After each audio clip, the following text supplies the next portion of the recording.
ঘূর্ণিঝড় রিমাল দেশের দক্ষিণ উপকূলে আঘাত হেনেছে। ঝড়ের অগ্রভাগ ভূমিতে উঠতে শুরু করেছে।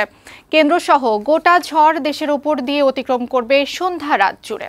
ঝড়ের আঘাতে জলোচ্ছ্বাস দেখা দিয়েছে, সাগরে পানির উচ্চতা বেড়েছে, বহু নিম্নাঞ্চল প্লাবিত হয়েছে। পায়রা ও মোংলা সমুদ্র বন্দরে 10 এবং চট্টগ্রাম ও কক্সবাজার সমুদ্র বন্দরে 9 নম্বর মহা বিপদ সংকেত দেয়া আছে। বিস্তারিত জানাচ্ছেন ফাহিম মোনায়েম। প্রবল ঘূর্ণিঝড় রিমাল বঙ্গোপসাগর থেকে দেশের দক্ষিণ উপকূলের ভূমিতে আঘাত করে বিকেলে। তারপর অগ্রভাগ ভূমিতে উঠতে শুরু করে। কেন্দ্রসহ গোটা ঝড় পটুয়াখালীর খেপুপাড়া দিয়ে অগ্রসর হয়ে সন্ধ্যা রাত জুড়ে দেশের ওপর দিয়ে অতিক্রম করবে। ঝড়টির অগ্রভাগ ভূমিতে আঘাত শুরু করলে উপকূলে প্রচণ্ড বাতাস ও বৃষ্টি শুরু হয়। জলোচ্ছ্বাসের কারণে সাগরের পানি বাড়ে। এরকম একটা সার্কেল বৃত্তের কেন্দ্রের সামনের ভাগ আসতেছে আগে, তারপরে কেন্দ্রটা, তারপরে আসবে তার নিচের ভাগ। প্রভাব অলরেডি দুপুরের পর থেকে শুরু হয়ে গেছে। এরপরে কেন্দ্রটা যাবে সন্ধ্যা 6টার থেকে আরম্ভ করবে, 3-4 ঘন্টার মধ্যে কেন্দ্রটা অতিক্রম শেষ হবে। নিচের যে অংশটা, পরবর্তী অংশটা, সেটা আমাদের ল্যান্ডের দিকে দাবিত হতে থাকবে, উঠতে থাকবে।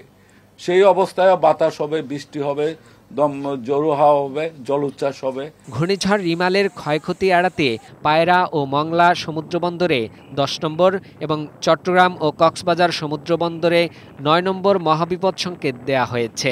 ঘূর্ণিঝড়ের প্রভাবে উপকূলীয় 15 জেলা এবং সেগুলোর কাছাকাছি দ্বীপ ও চরগুলো স্বাভাবিক জোয়ারের চেয়ে 8 থেকে 12 ফুটের বেশি উচ্চতার জলোচ্ছ্বাসে প্লাবিত হতে পারে।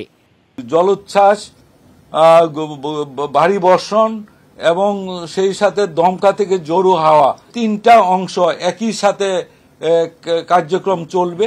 সেহেতু এখানে যে তাণ্ডব হবে আগে পরে, এই যে প্রভাব, এটা খুব ভয়াবহ অবস্থায় হবে। উত্তর বঙ্গোপসাগর ও গভীর সাগরে অবস্থানরত মাছ ধরার নৌকা ও ট্রলারগুলোকে পরবর্তী নির্দেশ না দেওয়া পর্যন্ত নিরাপদ আশ্রয়ে থাকতে বলা হয়েছে।